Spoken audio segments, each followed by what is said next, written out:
Before we begin, viewer discretion is strongly advised. The following report is for educational and entertainment purposes only. What happened inside that courtroom wasn't just a legal bombshell, it was a cultural earthquake. The 7th day of the Sean Diddy Combs trial was supposed to be like the rest. Slow, controlled, predictable. The prosecution was scheduled to bring Cassie back to the stand. Defense lawyers had prepared rebuttals. Journalists expected another long, tension-filled day of testimony. And yet, the moment the courtroom doors opened at 11:04 a.m., everything changed. Because walking in, unannounced, unprotected, and completely unexpected, was Kid Rock. And he didn't just walk in like a man coming to observe. He walked in like a man who knew he was about to detonate the entire courtroom. There was no entourage, no security, no handlers, just Robert Ritchie, better known as Kid Rock, dressed in a dark three-piece suit, sunglasses still on, holding a thick brown folder under one arm. His expression? Flat, focused, almost cold.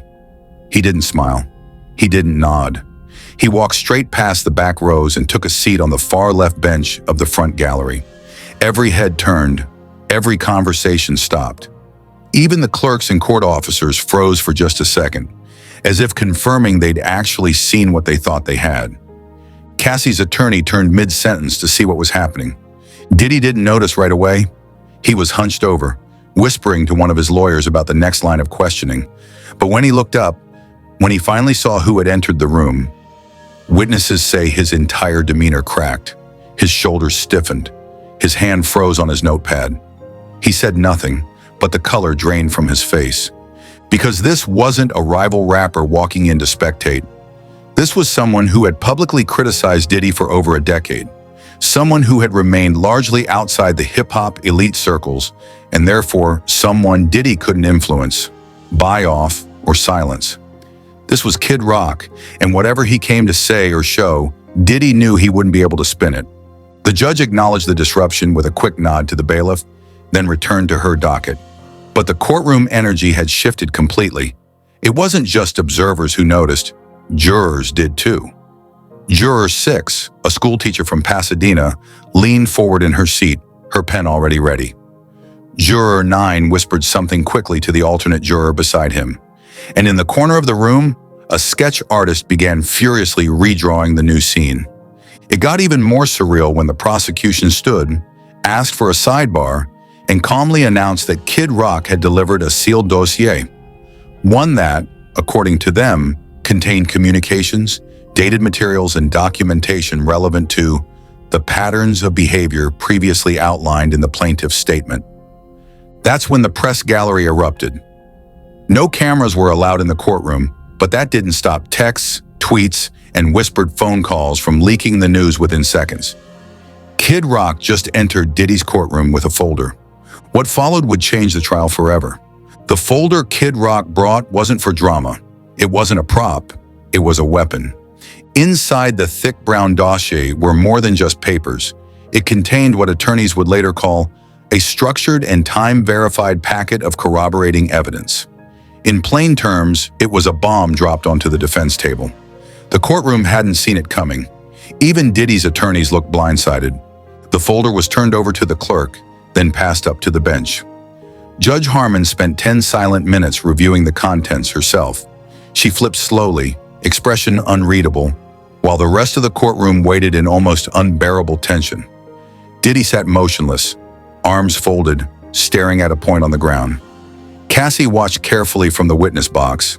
Kid Rock, meanwhile, sat stone still in the gallery, his hands folded, his eyes hidden behind dark lenses. The judge looked up. Then she said it. The court finds the material admissible under the pattern behavior clause. And with that sentence, the game changed. The prosecution began reading from the packet. It wasn't just emails, it was a timeline, stamped and backed by metadata. Dozens of entries, stretching from as early as 2013 to as recent as 2022, documenting parties, travel logs, backstage security reports, and handwritten testimonies from former employees. Among them, a catering coordinator who claimed Cassie was never permitted to eat meals with guests, a driver who said she was forbidden from speaking to male artists without permission, and a former studio assistant who described a house rule where Cassie had to hand over her phone before Diddy's guests arrived. And the most damning entry? A signed affidavit from a music tour manager, known publicly only as Witness R, who described multiple instances of emotional manipulation, verbal threats, and one 2016 episode in which Diddy allegedly screamed at Cassie in front of staff after seeing her laughing with another performer. According to the document, he said, "Don't forget who made you. Don't you ever forget who owns you." The courtroom was stunned. This wasn't internet gossip. It wasn't rumor. These were sworn statements introduced in federal court, backed by time-stamped messages and flight logs. The defense looked rattled. They scrambled through binders, conferred rapidly, and requested a delay to cross-reference the evidence. The judge denied it. The jury will hear this. Kid Rock never moved. Reporters outside the courtroom picked up the story instantly. Breaking headlines began to appear online in real time. Kid Rock delivers bombshell evidence at Diddy trial. New witness statements confirm abuse patterns, say prosecutors. By the time court recessed for lunch, the internet had already exploded. But inside the courtroom, something more important was happening. The jury had just seen a new reality, one not shaped by Diddy's press machine or years of industry silence. They saw a pattern. They saw corroboration. And they saw the beginning of the end. Because what Kid Rock brought wasn't just a folder, it was a fuse. And the courtroom had just struck the match. After the lunch recess, tension gripped the courtroom like a vice. The air was heavier. Even the lawyers, normally quick to rearrange papers or chat idly during breaks, were quiet. Everyone knew something big was coming, but no one could have predicted what came next. Judge Harmon cleared her throat and addressed the courtroom. The court recognizes Mr. Ritchie, who has submitted evidence and requested to deliver a statement on record. You may proceed. Kid Rock stood. No theatrics, no performance. Just a man in a suit stepping into a moment that would live forever in court transcripts and viral clips. He removed his sunglasses, folded them carefully, and set them on the bench beside him. For a second, he glanced toward the witness stand where Cassie sat. Their eyes met, but there was no exchange, just an understanding. Then he turned back to the court. "I never thought I'd end up here," he began. His voice wasn't booming. It was steady, low, and tired. "And I sure as hell didn't expect to be part of something like this. But I can't stay quiet anymore." He paused. The room was silent, save for the faint tapping of a court reporter's keys. "I've been around this industry for almost 3 decades. And in that time, I've seen things I brushed off, things I laughed at, things I excused, because that's how the game was played. You look the other way. You mind your business. You stay in your lane. And that's what lets men like Sean Combs stay powerful." Now there were audible shifts in the courtroom gallery. Journalists scribbled furiously. Diddy's lead attorney leaned forward, eyes narrowed. Diddy himself? He looked away. First to the floor, then the ceiling, anywhere but at the man speaking. Kid Rock continued, "I remember the parties. I remember the tours. I remember seeing Cassie walk into a room and immediately lower her eyes. I remember hearing the way people whispered about her behind her back, like she was property, not a person." He took a breath, then added, "I didn't say anything then. And that's on me." The judge didn't interrupt. The defense didn't object, because everyone knew this wasn't grandstanding. This was confession. Then came the bombshell. "I have friends who work directly with Diddy. One of them gave me this." He held up a printout from the dossier, a screenshot of a 2018 text exchange. It's a conversation between a junior staffer and a security guard from Diddy's Miami estate. It reads, "She asked again to leave early. He told me no one leaves unless he says so. That's not a rumor. That's not speculation. That's a message." The jury sat stunned. Juror 11 blinked rapidly, then began underlining something in their notes. Juror 3 put down her pen altogether and just listened, hands clasped in her lap. "And if you think that's rare," Kid Rock continued, "it's not. We've created a culture where silence gets rewarded and speaking up gets punished. Well, I'm done being quiet." He turned slightly, not toward the jury, but toward the gallery, toward the lawyers, the press, the public. I came here today to say what too many of us have known for too long. This man has hurt people. Maybe not with fists, maybe not in public, but hurt is hurt. And if Cassie's strong enough to finally say it out loud, then the least I can do is stand next to her and say, I believe you. A gasp rippled through the courtroom. No one moved. Judge Harmon gave a measured nod. Thank you, Mr. Ritchie. Kid Rock sat back down. He didn't smile. He didn't wave. He just folded his arms and watched. Across the aisle, Diddy's team began passing notes rapidly. His lead attorney stood to request a delay, but the judge waved it off. We proceed, she said firmly. Outside the courtroom, chaos was erupting. Within minutes, footage of Kid Rock's statement, captured on a reporter's live transcription feed, was trending worldwide. Twitter, TikTok, YouTube, millions of people were watching the courtroom unfold in real time. But inside, it was silent. Because after that statement, something fundamental had shifted. This wasn't just a trial. It wasn't even just about Cassie anymore. It was about power, silence, consequence. And Kid Rock had just broken the courtroom wide open. The moment Kid Rock finished speaking, the courtroom may have returned to its scheduled routine, but the outside world did not. Within 30 minutes of his statement hitting the court record, the internet was ablaze. Kid Rock hadn't just testified, he'd flipped the cultural switch. He cracked open a floodgate that years of NDAs, industry protection, and silence had managed to keep shut. But now that silence was obliterated. At first, it was just journalists tweeting quotes from the courtroom. Kid Rock, I believe you, Cassie. Then came video snippets, grainy, recorded from court-adjacent monitors and reposted endlessly. Then came the big splash. Kid Rock Testifies began trending globally. Within hours, it overtook all major topics across Twitter, Instagram, and TikTok. The comment sections weren't just flooded, they were erupting. Thousands of users reposted old footage, past interviews, and cryptic Diddy quotes that now look different under this new light. On TikTok, a clip from a 2016 red carpet appearance, where Cassie was seen flinching when Diddy reached for her arm, gained over 20 million views in under 2 hours. We didn't see it then, but it was always there, one comment read. Then came the celebrities. At first it was subtle, a retweet here, a quote post there, but by the end of the afternoon, full-throated support poured in. Chris Rock tweeted, "Takes guts to speak up when staying quiet pays better." Alicia Keys posted an all-black Instagram story with the caption, "Not anymore." No further explanation. No need. Then came Taylor Swift. Yes, Taylor Swift, who liked a post reading, "When the industry protects predators, it's on people with power to speak out." Kid Rock did that today. The post surged past 1 million likes in just over an hour. And still, Kid Rock said nothing. No posts, no interviews, no reactions. Because he didn't need to. The world was reacting for him. Back inside the courthouse, Diddy's team requested a private meeting with the judge. Court sources later confirmed they were considering filing a formal objection to trial disruption by non-party interference. But it was too late.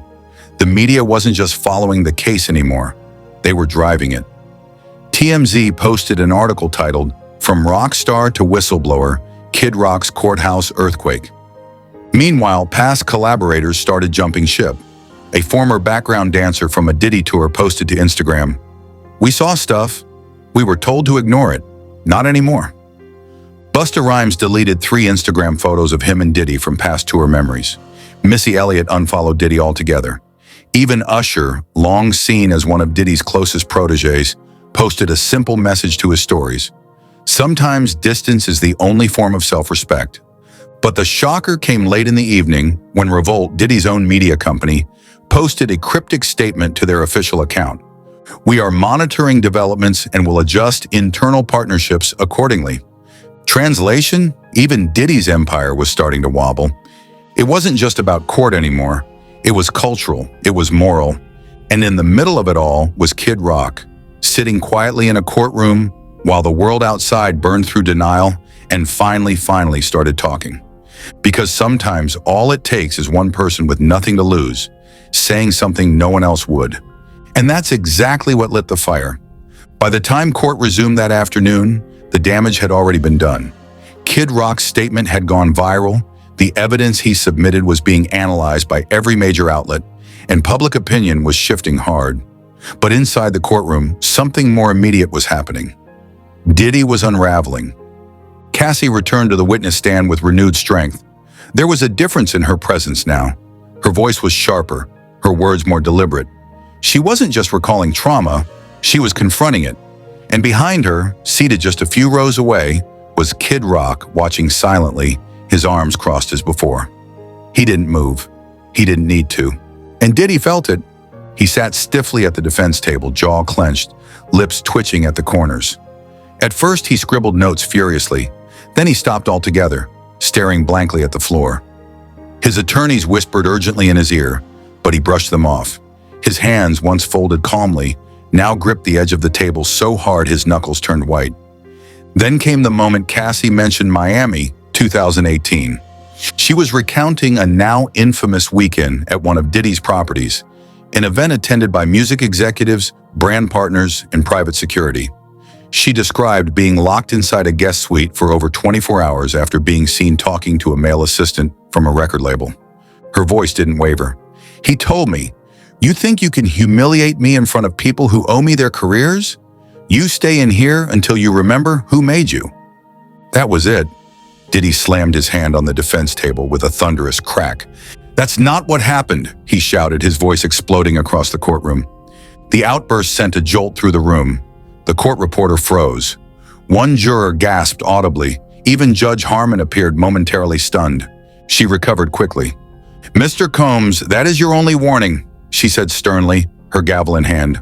"One more disruption, and you will be removed from this courtroom." But Diddy wasn't listening. He wasn't looking at the judge. He was glaring straight across the gallery at Kid Rock. "And you," he growled, pointing directly at him, "you've been waiting for this. You'll regret it." Security began to move. Two guards stepped toward Diddy's seat, placing themselves between him and the gallery. His lawyers reached to calm him, but his eyes stayed locked on Kid Rock. And Kid Rock? He didn't flinch, didn't blink. He just slowly leaned back in his seat, folded one leg over the other, and stared, unmoving, unfazed. Cassie remained poised on the stand, her hands steady. The judge let the silence linger before speaking again, cold and direct. "Mr. Combs, control yourself, or I will." That one sentence pierced the room harder than any outburst could, and in that moment, everyone saw the truth. The man who built an empire on control had finally lost it. Diddy's courtroom outburst wasn't just a spectacle, it was a seismic rupture. Behind the glossy walls of studios, streaming platforms, and record label boardrooms, the panic spread like wildfire. The industry had always known how to manage scandals, how to massage headlines, how to ride out a wave of controversy. But this was different. This was live. This was loud. And this was landing with receipts. Within hours of the outburst, major industry players began making moves, not in front of the cameras, but behind closed doors. At a Los Angeles office building, executives from one of the top 3 music conglomerates held an emergency meeting. According to internal leaks, the tone wasn't defensive. It was strategic. One executive reportedly opened the meeting with, "This could be our Weinstein moment. We cannot be caught on the wrong side of this." Publicists began calling clients who had ever worked with Diddy, advising silence or distance. Press teams for major artists began combing through old social media posts, scrubbing references, deleting photos, even changing public playlist links. Internally, documents were being reviewed, contracts reevaluated, sponsorship deals paused. At Revolt, Diddy's own network, the chaos was even more intense. Sources told Rolling Stone that at least 2 board members had initiated internal reviews within 24 hours of Kid Rock's appearance in court. A leaked Slack message from a senior staffer read, "If this keeps escalating, our brand is going to be radioactive." By midday, at least 3 advertisers had quietly pulled out of planned campaigns. One, a luxury watch brand, issued a vague statement about reassessing partnerships during an evolving situation. Another canceled a Revolt-hosted product launch scheduled for the following week. Word was spreading fast. Diddy was no longer safe to stand next to. Meanwhile, artists who had once considered Diddy a mentor or a brother were falling eerily quiet or backing away completely. Janelle Monáe removed all traces of a 2019 collaboration from her Instagram highlights. A senior executive at a major label tweeted, then deleted, "Sometimes protecting talent means letting them go." And perhaps the biggest blow came from an unlikely place: Spotify. Late that night, users noticed Diddy's tracks had been silently removed from at least 6 major editorial playlists, including Rap Caviar and New Music Friday. No statement, no announcement, just quiet removal. People were no longer waiting for the trial to end. They were already moving on. And through it all, Kid Rock didn't say another word. He didn't need to, because in an industry built on silence and image, he had broken both. And now everyone else was scrambling to cover the cracks. Segment 7, The Last Nail in the Coffin, approximately 3,000 characters. The final blow didn't come from a headline, it didn't come from a meme or a tweet or even Kid Rock himself. It came from a soft-spoken woman who had never appeared on camera, never spoken to press, and never sought attention. Her name wasn't disclosed to the public. In court records, she was listed as Witness 41, a former live-in house manager at Diddy's Malibu estate between 2017 and 2019. She stepped into the courtroom just as the day was winding down. The judge approved her as a last-minute addition to the prosecution's witness list. There were murmurs in the gallery. Even the jury leaned forward. Her testimony began quietly. She confirmed her employment. She confirmed the property layout. Then slowly she began to describe what she saw. "I wasn't allowed to speak directly to Miss Ventura unless she spoke first," she said. "That was the rule." She told the jury about the surveillance system inside the property, not just cameras on the perimeter, but interior monitors aimed at the kitchen, the guest suite, and the hallway near Cassie's room. At one point, she paused, took a breath, and said the words that would ring through the courtroom like a hammer striking glass. "I remember one night in 2018, she came out of her room. She looked scared. She asked me for a phone. I said I didn't have one. She said, 'He's not letting me leave.' I'll never forget her face." Gasps rippled through the courtroom. Then came the clincher. With the judge's approval, the prosecution played a voicemail, one that had been handed over by Kid Rock's legal counsel the previous day. It had been verified for authenticity by forensic audio experts and dated December 2023. It was a message from Kid Rock to an attorney in Cassie's legal team. "If this ends up in court, I'm ready to talk. I'm done watching people get hurt. She's not fighting this alone." Diddy didn't move. He didn't flinch. He just sat there staring forward, pale and still. The jury watched in complete silence. By now, every piece of the case had shifted. It was no longer a matter of credibility. It was a matter of truth, seen, heard, and confirmed from too many angles to ignore. Witnesses, evidence, testimony, audio. And now, cultural momentum swinging like a wrecking ball. Kid Rock, a man known more for Southern rebellion than courtroom drama, had walked into a federal case and flipped it upside down. Not with rage, but with facts. Not with noise, but with truth. The music industry, long accused of rewarding silence and complicity, was being dragged inch by inch into the light.